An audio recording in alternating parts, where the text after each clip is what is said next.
Boa tarde a todos. Uma tarde bastante chuvosa. Vou competir aqui com a chuva, mas acho que a gente consegue porque o sistema de som é forte.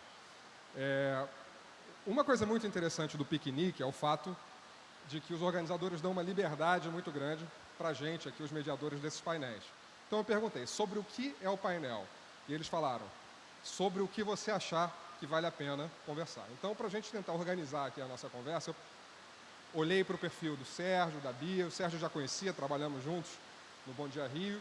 A Bia é uma líder dos empreendedores da internet. E pensei como é que a gente pode tirar o máximo desses dois aqui. Então, eu não vou dar um momento fácil para eles, porque o eixo aqui da nossa conversa é como é que a gente pode usar as tecnologias criativas para melhorar o Brasil. Eu acho que é um ponto de contato entre as experiências e os saberes desses dois craques que estão aqui com a gente. Então, eu começo com você, Bia. Você acabou de trazer um painel aqui muito enriquecedor. Obrigada. Que deixa bem claro como é que a internet incluiu muita gente. Né? Eu acho que a minha resposta vai muito por aí, né? Sendo a minha área de atuação a internet, eu comecei a trabalhar ativamente com isso em 2006 e desde aquela época eu olho para esse universo de pessoas que criam conteúdo digital com um olhar muito encantado, porque até o momento em que eu me deparei com esse universo, eu achava que a gente tinha pouca diversidade de opinião no Brasil. Pelo menos para mim, as coisas a que eu tinha acesso, elas eram muito parecidas. E sempre teve uma coisa, sempre teve um preconceito, sempre teve um desdém, né, com esse universo. É só a internet, é só um negócio aí onde a gente entra e fala lá nas redes sociais e posta textão e fica enchendo o saco do cara que é coxinha ou esquerda caviar ou sei lá o quê. Só que eu acho que é muito mais do que isso.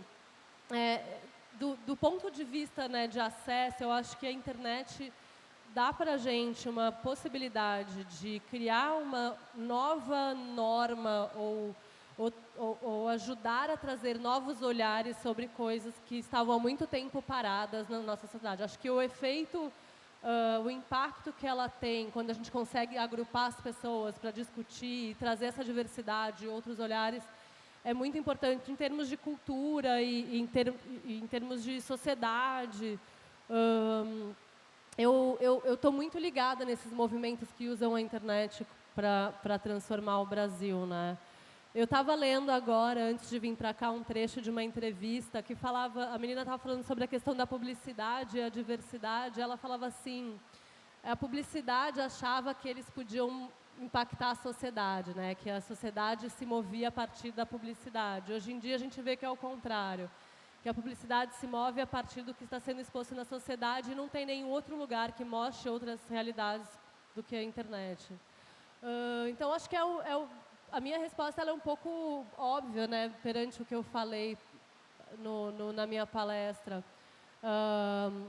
Eu sou super louca com as coisas de educação online. Eu acho que a educação é uma das coisas mais importantes. Eu estava dando uma entrevista aqui. É o grande instrumento de transformação, né? Eu tive um filho, tenho um filhinho agora, ele tem 3 anos. Eu falo, puta, para mim ele tem que fazer 2 coisas: aprender inglês e programação, fazer código. Porque aí ele vai poder estudar em qualquer universidade que ele quiser online. Qualquer uma delas, MIT, Harvard, Stanford, enfim, qualquer uma que ele quiser, e vai poder construir o mundo dele, porque o mundo é cada vez mais zeros e uns, né, mundo digital, etc, etc. Então, acho que a internet ela é um acesso a todas as coisas, ela é uma puta ferramenta, basta a gente saber como usar e o que a gente quer ir atrás. Assim, bem resumidamente.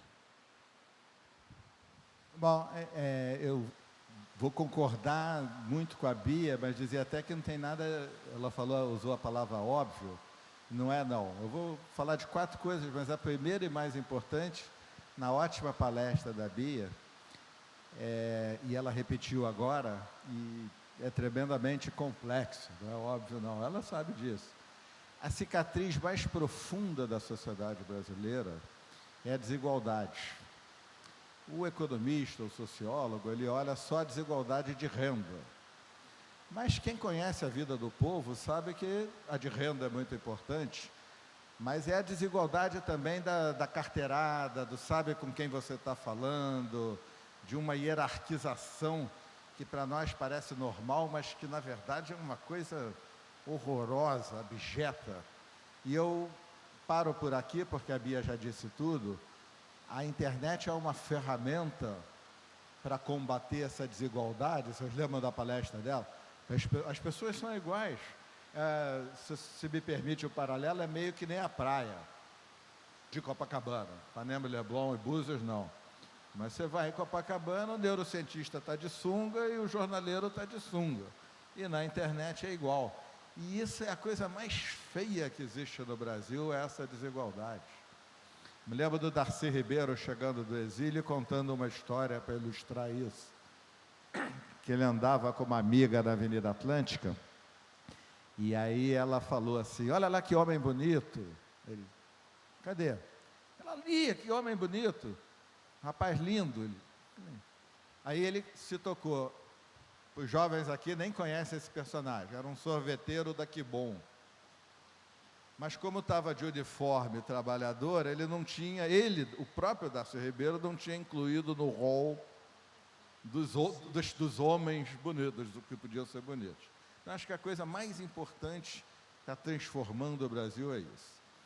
Uma segunda coisa que eu acho bastante relevante também, como economista. A infraestrutura do Brasil, a logística, é paupérrima, o custo do Brasil é elevado demais.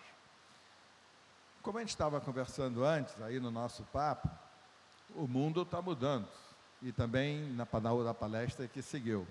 Então, uma coisa que é muito ruim vira uma tremenda oportunidade.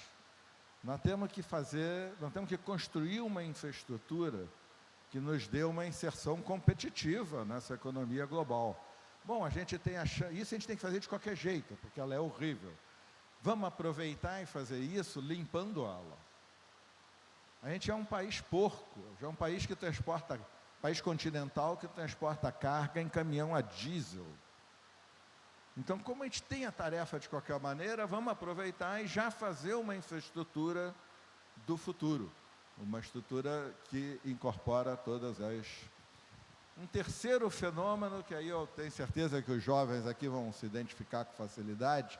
Eu conversava há pouco com o Eric ali, ele contava uma história muito interessante sobre um dos grandes homens da vida pública e intelectual do Brasil, Hélio Beltrão, que foi o ministro da desburocratização. Hoje, um jovem, quando entra na interface com o setor público, com o Estado, com o governo, não é que ele se sente perdido ou fica com raiva, não. Ele não consegue entender o que está acontecendo. Ele resolve qualquer problema da vida dele pelo celular, deu uma dor de ouvido, ele procura o otorrino, tal, não sei o quê, quer comprar um negócio, ele resolve tudo em meio minuto, 2 minutos. Aí, quando ele tem que resolver qualquer problema que diga respeito ao setor público, pegar de volta o carro que foi rebocado, fazer um agendamento, resolver, mudou e tem que resolver um problema lá do IPTU, da casa. Aí ele entra num mundo que ele não consegue nem entender, cadastro, formulário, pega um protocolo, vai para outro lugar, imprime um papel, leva não sei onde. E, no entanto, você resolve essas coisas. E uma quarta ideia é que a gente acha que um dos problemas do Brasil é a baixa qualidade da educação pública. Isso é verdade, é um problema gravíssimo. E a internet é uma ferramenta extraordinária. Mas esse é um problema gravíssimo dentro de um problema maior. A sociedade brasileira dá muito pouco valor ao conhecimento.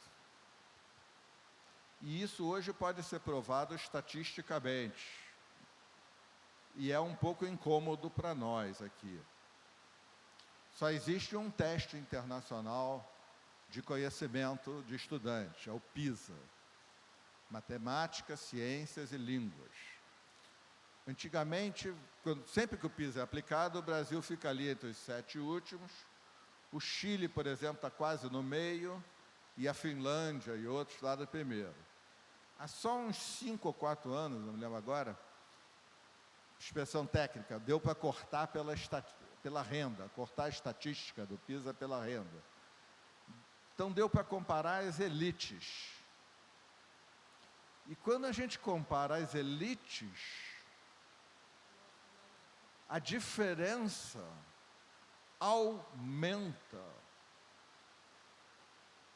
Brasil, Chile e Finlândia, população em geral. Aí, quando você compara os 5% mais ricos, a diferença entre Brasil, Chile e Finlândia aumenta. E é fácil de explicar isso, historicamente. As elites do Brasil não precisaram de conhecimento para competir. Aqui o povo foi excluído do acesso ao conhecimento por séculos de opressão, e o conhecimento, às vezes, era até uma ferramenta dessa opressão. E as elites não era competição. As elites era Sesmaria, ser amigo do Vargas, do Juscelino, dos militares, do Fernando Henrique, do Lula. É só abrir as páginas do jornal. São Paulo é um pouco diferente. E, de novo, conhecimento, para você vencer a desigualdade, só existe um caminho. Bolsa Família é para enfrentar a pobreza, mas desigualdade é distribuir ativos. No passado, você teria, então, que expropriá-los. Fábrica, terra.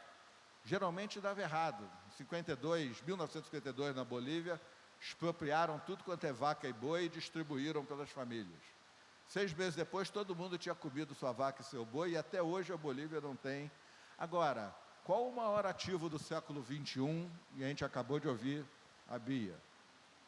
É o conhecimento. E o conhecimento não precisa ser expropriado.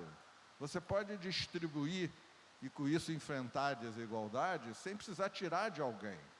E, ao mesmo tempo, a gente passa a ter um acesso ao conhecimento, não a informação. A informação mas a gente passa a ter um acesso ao conhecimento extraordinariamente mais fácil do que o do passado. Isso também pode mudar o Brasil. As respostas de vocês dois, acho que fizeram excelentes referências para um assunto que eu vi. Na verdade, eu li um artigo do Thomas Friedman, que talvez vocês conheçam aqui, que é um intelectual importante nos Estados Unidos, escreveu O Mundo é Plano, e quarta-feira última ele escreveu um artigo no New York Times, em que ele se dirige aos eleitores do Donald Trump. Né?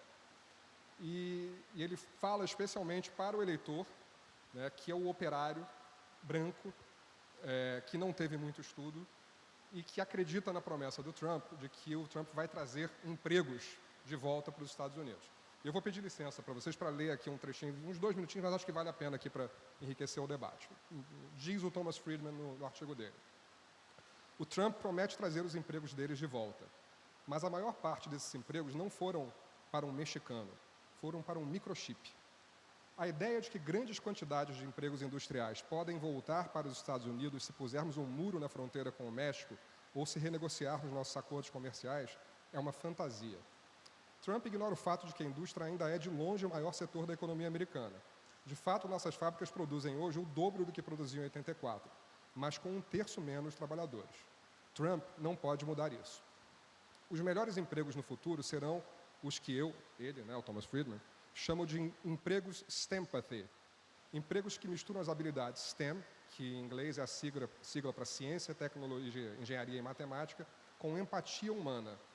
Nós ainda não sabemos como muitas dessas profissões serão, mas a coisa mais inteligente que podemos fazer é manter nossa economia tão aberta e flexível quanto possível para captar os sinais da mudança primeiro e sermos capazes de nos adaptarmos rapidamente.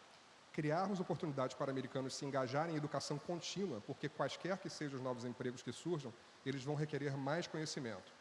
Assegurar que teremos uma política de imigração que continue a atrair os imaginativos tomadores de risco e fortalecer nossas redes de segurança, porque essa era vai deixar mais gente para trás. Lendo esse artigo aqui, eu vejo assim, nós temos essas pessoas. Né? Acho que a Bia, que convive muito com os empreendedores digitais, a gente reconhece que nós temos... O brasileiro tem uma matéria-prima muito rica, né? Embora não tenha o mesmo nível de educação, embora não tenha as mesmas facilidades para empreender, mas nós temos uma matéria-prima muito rica. Como é que a gente pode implementar essa fórmula aqui que o Thomas Friedman vê que está correndo risco nos Estados Unidos, né? Acho que o problema deles é que lá isto corre um risco, dependendo do resultado da eleição. Aqui a gente precisa trazer essa fórmula ainda para primeiro plano. Que caminhos vocês veem? É interessante isso. O meu marido trabalha além de ser sócio do YouPix, né, que é o nosso negócio, ele trabalha como head de um grande grupo de comunicação do Brasil. E ele todo dia vai para a firma e o YouPix, até 2 semanas, funcionava num coworking. E ele chegava em casa todo dia assim, esgotado, tipo, o Brasil está derretendo, esse negócio vai para o saco, oh meu Deus, ferrou, né? Aquela coisa, ó céus, ó vida. E eu chegava mega empolgada. Eu falo, Bob, eu não consigo entender por que você está tão deprê, tipo, tem 1000 coisas acontecendo, eu estou no coworking, eu estou vendo essas pequenas pessoas, né, munidas do sempre, mas muita empatia, eu não sei, mas criando coisa. Tipo, o processo criativo está rolando, ele está rolando meio que à margem, fora do radar dessas empresas mainstream, né. Eu voltava todo dia para casa, assim, feliz da vida, e ele chorando em posição fetal, assim, sabe, do meu lado. E eu acho que a gente faz parte de uma elite, né? Interessante, só para voltar uma coisa que ele estava falando dessa questão da elite, a elite não é tão boa quanto ela acha que é. A Telefônica faz 2 anos fez um estudo para entender como era o uso da ferramenta internet pelas pessoas, pelos brasileiros. E depois ela dividiu por elite classes, né, classe A, B, C, D, E, até F. E ela descobriu, nessa pesquisa, que todo mundo faz um uso muito limitado da internet. A gente tem toda essa riqueza, né, de MITs e Harvards e Little Bits e aprender Code Academy, não sei o quê. E todo mundo fica lá no básico. É o Google, é o UOL ainda, as redes sociais, o YouTube, mas não o YouTube para aprender coisas, ou talvez coisas mais banais, uns how-tos, né, uns faças você mesmo muito banais. E eu sempre, quando eu olhei isso, eu falei, cara, devia existir aqui no Brasil uma espécie de algum processo de aprendizagem que ensinasse as pessoas a obter o melhor dessa ferramenta que é a internet, né? Eu sou muito de humanas. Quando você falou de empatia humana, eu me vejo... Pessoal, essa é a minha parte, né? Essa sou eu, sabe? Essa parte de engenharia, matemática, aí não entendo nada, eu vou deixar aqui com o Sérgio.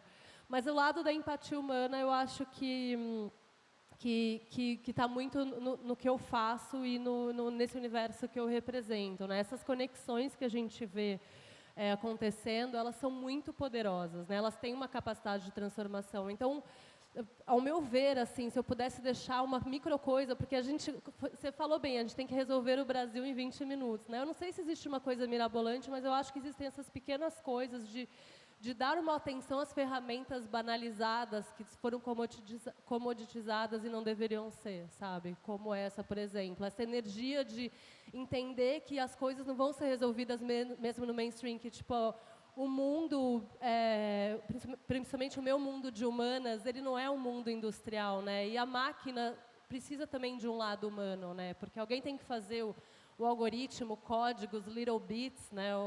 A solda, enfim, a gente ainda tem isso que está perdido, né? Acho que o principal já foi dito. Eu quero pegar o gancho do Eric, dizer que nós temos realmente uma grande vantagem competitiva na segunda parte da equação do Thomas Friedman. Nós somos mesmo... Isso é uma qualidade muito especial, hein? Nós somos empáticos. Minha filha está fazendo doutorado em Los Angeles, que é um lugar cheio de pessoas fisicamente parecidas conosco. Mexicanos, hondurenhos, panamenhos, colombianos. E ela estava sentada com um amigo numa lanchonete, lá no outro canto tinha uma mesa e o amigo norte-americano falou assim, olha lá um grupo de brasileiros. E ela perguntou, como é que você sabe quem são brasileiros? Ele disse que eles estão sempre rindo. Era a forma como ele nos identificava. Então, isso pode ser um fator de competitividade nesse mundo de nova produção, novo consumo, novos desejos.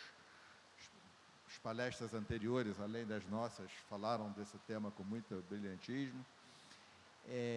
a gente ter esse lado. Que no Rio, então, é muito especial. Eu aprendi com a Regina Casé, batendo papo, que o Rio é o que ele é porque ele é encontro.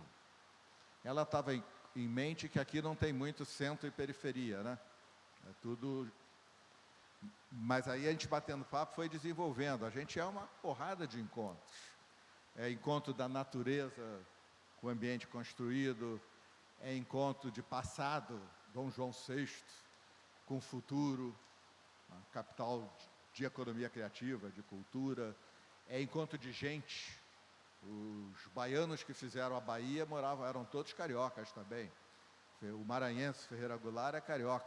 Um argentino leva 2 meses para se tornar carioca, um paulista 6. Então, a gente é esse... E o mundo precisa disso. Léo, vamos lá, é só abrir os jornais, ou abrir o notebook ou o celular, a discussão sobre a imigração, sobre a diversidade. Nós somos diversidade, pluralidade, temos que continuar sendo.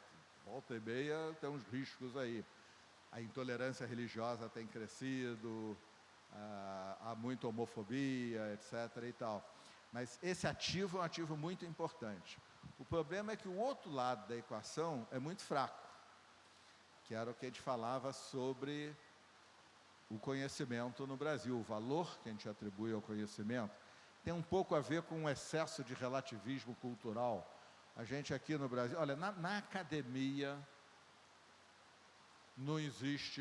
O sujeito apresenta uma tese, não existe o cara que vira e diz assim, não, está tudo errado. E aí começa um debate. Ou então que diz, ó, está errado. Na academia, o brasileiro vai dizer assim, olha, brilhante, concordo com tudo que você disse, queria fazer uma pequena observação, não é branco, é preto. O diálogo, eu aprendi outro dia com um cardeal, numa palestra na PUC, que o meu mestre, professor, padre Josafá, o reitor, trouxe, cardeal importante, diretor do Observatório de Ciências do Vaticano. Diálogo, para mim, era dia entre logos, palavras, entre palavras. E ele disse, ó, é isso, mas é mais que isso, porque dia em grego também é aprofundar. A gente chama de diálogo entre palavras. Um diz uma coisa, outro diz outra coisa, e está tudo bem. E é quase que um desrespeito você mostrar para o outro que ele está errado. O cara se sente... Quando, na realidade, é o contrário. Numa discussão, só quem ganha é quem perde. O cara que ganha uma discussão sai dela exatamente como ele entrou. A não ser que orgulho besta seja ganhar alguma coisa. O cara que perde uma discussão sai dela, estava com a opinião errada, sai dela com uma opinião diferente. Ou, no mínimo, os dois continuam do mesmo jeito, mas aprofundam o entendimento que ele tem. Nós não... Se a gente conseguir juntar essas coisas, acabar... E tem muito a ver com a discussão de igualdade, de desigualdade. A gente não diz que o outro está errado, exatamente porque isso seria baixar ele na hierarquia. Isso não está mudando, Sérgio? Será que... essa fricção toda que a gente vê nas redes sociais, é porque às vezes ela provoca muito calor e pouca luz, né? Mas as pessoas não estão discutindo mais as questões do país, discutindo as questões do Rio de Janeiro, por exemplo, né? A gente que está vivendo esse momento de crise. E o fato dessas discussões virem à tona não tornam as pessoas mais conscientes do que precisa ser feito, dos rumos da política, dos rumos da economia. Você não consegue perceber uma melhora, ou será que isso é um olhar otimista demais de quem milita na internet? Eu prefiro ouvir a Bia. Eu sou muito otimista em relação ao que está acontecendo na internet. Eu acho que a gente está passando por um processo de desconstrução da nossa sociedade, porque a gente está se vendo pela primeira vez, de fato, se reconhecendo e reconhecendo que a gente não é tão legal quanto a gente achava, que a gente é assim, o cara que fala, rouba porque é preto, gordo faz gordice, menino não chora. A gente tem essa coisa cultural que, quando ela é exposta pra gente, esfregada da nossa cara, deixa a gente muito puto com a gente mesmo, mas a gente não quer ficar puto com a gente vai ficar puto com o outro porque a gente sente como um ataque, né? O brasileiro tem isso, a gente não pode discordar, a gente nunca fala a verdade, que eu acho que é uma coisa que é muito fofa, a gente é muito fofo e risonho e tal, mas é muito antiprodutivo no sentido de que a gente perde muito tempo, porque as verdades não são faladas e, cara, eu não quero te ofender, eu não quero te deixar para baixo, é só porque não rolou, não é legal, tipo, não concordo, sabe? Eu acho que esse processo de desconstrução que as redes sociais estão trazendo para a gente, ele é muito doloroso, mas ele é muito positivo. Acho que nunca se discutiu tanto sobre todas as coisas. E quando eu falo a gente discutia antes, mas não com essa intensidade, porque nós temos antagonistas. A gente tem muito antagonista. Então, é o que o Sérgio estava falando, que eu acho que é isso. Tipo, no mínimo, se você ganhou a discussão, você reafirmou um monte de coisa que você achava. Você também aprofundou o seu olhar sobre seja lá o que você acha. Seja isso bom ou não, enfim, se seja um homofóbico, etc. Então, eu acho maravilhoso, eu acho produtivo, eu acho que vai doer, vai ser feio, vai ter muita lama, mas vamos sair melhores disso, entendeu? É um processo, assim, discussão que o Brasil nunca fez, porque a gente era muito legalzinho, sabe? É ok você falar a verdade. Eu concordo com a Bia no mais importante, que é o fato de que a democratização dessa discussão pode realmente nos levar a ser mais... Por outro lado, eu acho que existe um problema no Brasil e no mundo. A internet é uma forma, não é um conteúdo, e que é o seguinte, é um paradoxo. É um pouco o debate que a gente estava vendo aqui, muito brilhante também, dos colegas. Como é que eu abrevio? Eu vou dizer assim, ok, é super importante o Twitter e o WhatsApp de 3, 5, 10 linhas. Mas tem que ter tempo de ler o romance de 300 páginas. Eu não concordo com isso. Por que você acha? Eu vou ser bastante sincero, eu acho que é um completo absurdo. É incrível, é inacreditável que um único ser humano do planeta não tenha lido Shakespeare. Por quê? Porque Shakespeare não escreveu sobre nós, ele nos fez. Se você quer se entender, você tem que ler Shakespeare. Mas quantas pessoas... É inaceitável que ninguém tenha lido as tragédias gregas. É inaceitável que as pessoas estejam mais ligadas em rolezinho de shopping center, qual é o tênis, qual é a moda, qual é o não sei o quê, e não tenha lido o Prometeu de Sófocles. E isso qualquer um lê em 20 minutos. O mundo de hoje... Eu vou dizer uma coisa sobre a vida da gente que é paralela à cultura. Sociais. É inaceitável que o mundo seja tão produtivo quanto é hoje, muito mais produtivo do que em qualquer época, e todos nós aqui tenhamos menos tempo para as coisas do que no passado. Mas, a gente não Sérgio, tem tempo mais para nada. 20 anos Mas atrás... acho que são coisas diferentes. Eu acho que as redes sociais, elas não têm esse impacto... A culpa não é delas. Não é um problema das redes sociais. Quer dizer, na minha época de escola, vamos dizer assim, quando eu deveria estar lendo os grandes clássicos, que de fato eu li numa visão burocrática dentro de um ensino voltado para um ofício de uma era industrial, que não faz o menor sentido. Eu não tenho nenhum recall dessas coisas. Eu li, está lá no meu checklist? Tá, eu me acho mais... Enfim, mais qualquer coisa porque eu fiz isso? Puta, não, porque seria uma baita hipocrisia, entendeu? Eu acho que as pessoas que leem os grandes livros, os romances de 300, não sei quantas páginas, é uma parcela muito pequena, e nem na elite a gente tem isso, que foi o que você mesmo falou, entendeu? Então, acho que na elite global, ainda é só na brasileira, isso não. é antes, isso não tem a ver com o WhatsApp, com o Orkut, é como é e sempre foi, entendeu? Por outro lado... eu até estava falando com o Pedro, que a gente estava falando sobre o mercado editorial, como os jovens hoje estão ajudando o mercado dos livros a não ir à falência, né? Que isso começou com Harry Potter, que inclusive entre os editores, eu não sei se tem algum editor aí, chamado de fenômeno Harry Potter, que fez com que os jovens voltassem aí numa livraria comprar um livro, e aí você tem romances gigantescos, tipo Game of Thrones, que tem, sei lá, cada... livro tem umas 800 páginas, quer dizer, esse hábito de ler, etc. Até os livros dos youtubers, que todo mundo gosta, né, de gongar. O fato é que uma Kéfera da vida levou milhares de jovens até a Bienal do Livro, que era um negócio assim que estava... Bia, talvez eu tenha me expressado mal, Eu não acho que o problema está na internet, nas ferramentas. O problema está que, por Tem tanta... sobredeterminando o uso da internet, está um mundo produtivista.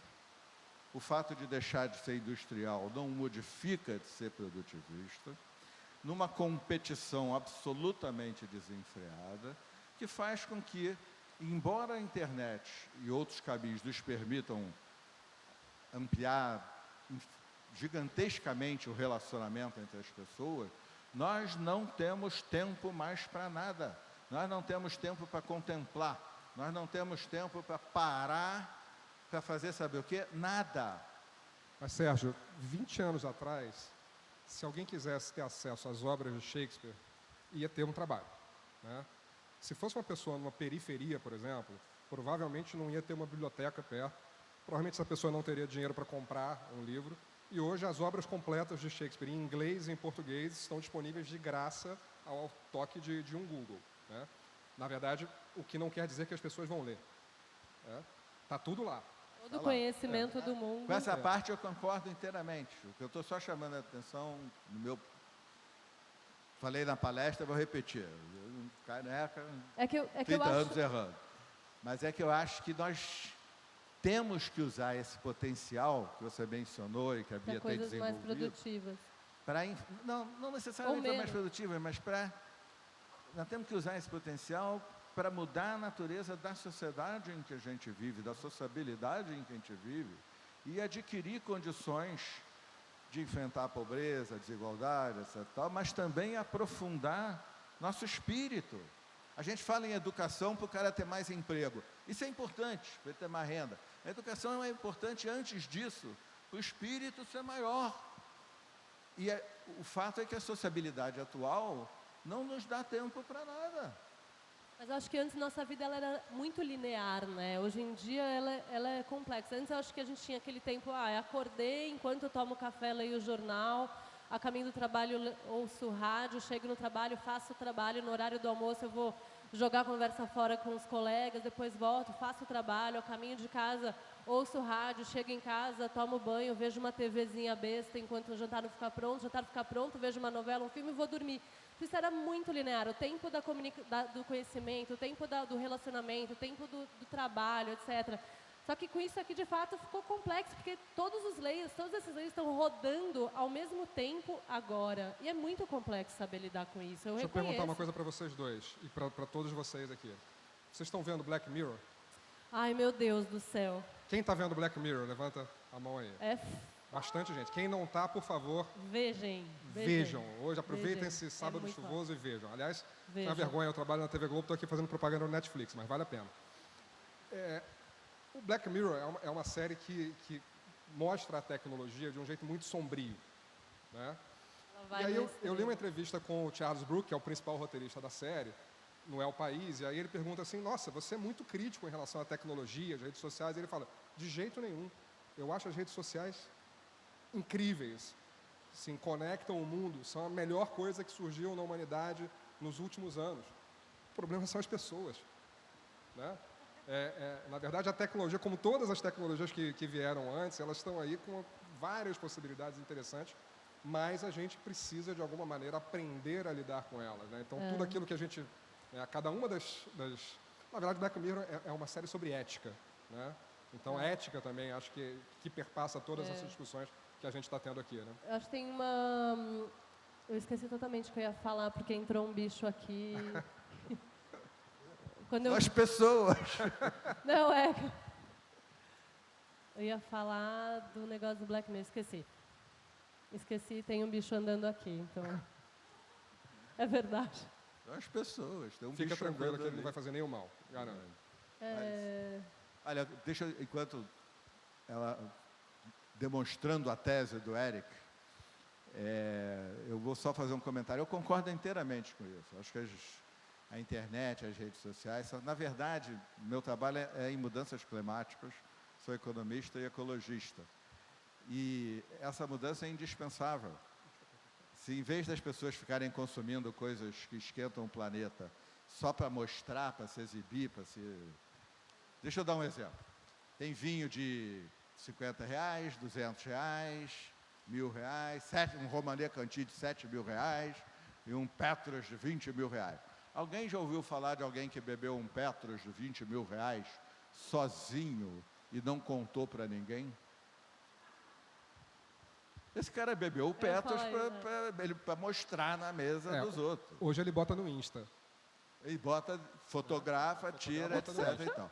Então, o poder transformador das redes é enorme, porque nos põe os 7 bilhões de cérebros funcionando junto, etc. Mas vale a pena tensionar esse poder transformador, porque transformação não é um caminho fácil, não. Há uma resistência que está dentro da gente, de ficar na zona de conforto, e há uma resistência, para abreviar, vamos chamar assim, do establishment. Acabamos de ouvir uma palestra aqui que mostrava como é que, Bia falando, o outro falando, como é que se ganha, pode fazer negócios de um jeito. Maravilha, isso significa que quem está do jeito antigo vai falir. E esse cara que está do jeito antigo, ele não é bobo, não. Ele vai tentar impedir que vá para aquele jeito lá. Estamos aí com o Acordo de Paris, mudança climática, discutindo de onde é que vem 100 bilhões de dólares. Enquanto isso, todo santo ano, 500 bilhões de dólares para subsidiar os fósseis. A resistência, grana, poder, e as pessoas como elas são. Então, as redes, essa ferramenta extraordinária que foi colocada em nossas mãos, não prescinde, como Friedman, nessa passagem genial que você falou aí, não prescinde da gente criar as maneiras de utilizá-las para nos transformarmos e transformar o mundo. Só encerrando, eu comprei antes do ano 2000 um livrinho, Entrevista sobre o Final dos Tempos, da Rocco. Era porque aquela história de ano 2000, milionarismo, vai acabar o mundo, bug do milênio, e eu estava interessado em 3 entrevistas, eram 4, Oliver Sacks, Stephen Jay Gould e Humberto Eco. O quarto, por ignorância, não conhecia. Era um cidadão chamado Jean-Claude Carrière, o roteirista dos filmes do Buñuel. Mas sou judeu, paguei, obviamente, li o Jean-Claude Carrière, poeta também. E ele tem ali várias coisas geniais, era a mais genial das entrevistas, eu não conhecia o cara. Uma delas era o seguinte: desenvolvimento. A linguagem trai. A gente fala de desenvolvimento como se fosse crescimento. Desenvolvimento em qualquer língua. Desenvolvimento. Desfazer o que está envolvido. Desarrojo. Desfazer o que está engarrafado. Development. Desfazer o que está envelopado. Development. A mesma coisa. Tem que mudar isso. O crescimento econômico, que foi como começou a tua pergunta, não pode ser mais, porque o planeta não aguenta. Agora, Shakespeare não esquenta o planeta. Bia, você resolveu o problema com o invasor? Não, tá aqui, mas eu lembrei o que ia falar, mas também agora não tem mais a ver, a gente está com 0 minutos. Não, conclui, por favor. Era só lembrando essa coisa o problema é o homem, né? Eu acho que a internet e as redes sociais, elas trouxeram uma coisa que é muito cruel, que é a quantificação do nosso sucesso e a explicitação deles. Tipo, desde o Orkut, a gente tem números para mostrar o quanto a gente é bom ou não, né? Putz, quantos amigos a gente tem, perfil lotado, era o máximo. Quem tinha perfil lotado no Orkut tinha perfil 2, 3, tipo, era o cara, o bam, né? E agora, quantas pessoas dão RT, quantas compartilham, quantas coisas a gente tem no LinkedIn, quantas pessoas recomendaram a gente no LinkedIn. Acho que serve para explicitar nosso sucesso social, profissional, né, mercadológico. A minha loja não enjoei, não está vendendo, está vendendo. É muito cruel, porque agora a gente tem um número na nossa cabeça, né? É punk isso. E tira a autenticidade. Eu quero ver o primeiro Facebook que o cara, em vez de estar lá, esteja assim, rapaz, toda uma deprê, toda uma merda. Quando essas coisas começarem a acontecer, ninguém quer ver, mas é tão real quanto toda boa. E se a gente quer transformar a realidade, Esse mundo vai ter que Mas, mudar Sérgio, também. ninguém nunca quis ser o depressão no mundo offline também. Não conheço ninguém que na Mas, escola, puta, eu quero uma ser um realidade que excluído, você, triste. mas numa Vou realidade compartilhar que a minha você depressão, mente. né? Tipo, não tem isso. Vem cá, mas numa Não, realidade você não que mente, você você todos recorta. todos os Facebook do mundo, o cara tá feliz pra caramba. Não Isto é uma mentira. Não é uma mentira, é um recorte da persona dele naquele momento. E aí me lembra. Eu acho que é um excesso e de aí realidade, me lembra um inclusive. belíssimo ensaio do professor Leandro Conda, recentemente Ó, falecido. Shakespeare já dizia. Mas um dos grandes intelectuais, que dizia assim, se o cara quer mostrar quem ele não devia entregar o currículum vitae. Porque o currículum vitae é uma seleção editada do que deu certo. Se ele quer mostrar quem ele tem que entregar o currículum mortis. Eu tentei isso, deu tudo errado. Pelo menos nunca mais tentei. Votei naquele cara e olha só o que aconteceu. Então, tem os dois lados. Concordo. E esse lado do exibicionismo que as redes se colocam, ele vai no sentido contrário ao da utilização das ferramentas, como usar o polegar assim, para definir avaliação de sucesso, me lembra Roma Antiga, Nero mata ou não mata o gladiador. Isso não é avaliação de sucesso nenhuma. Ela é uma avaliação de tipo. performance, mas não quer dizer que é bom ou que é ruim. Para saber se é bom ou que é ruim, tem que entrar na argumentação complexa. E aí o texto de 10 linhas não serve. Gente, com o coração partido, eu tenho que encerrar esse debate riquíssimo aqui, polêmico. É bom que a gente teve divergência também, né? Sim que é bom. Ah, tem. Quer encerrar? Eu vou dar um like no que você falou. Tá bom. Gente, obrigado, Você. Bia Granja. Obrigado, Sérgio Bessa. Muito obrigado.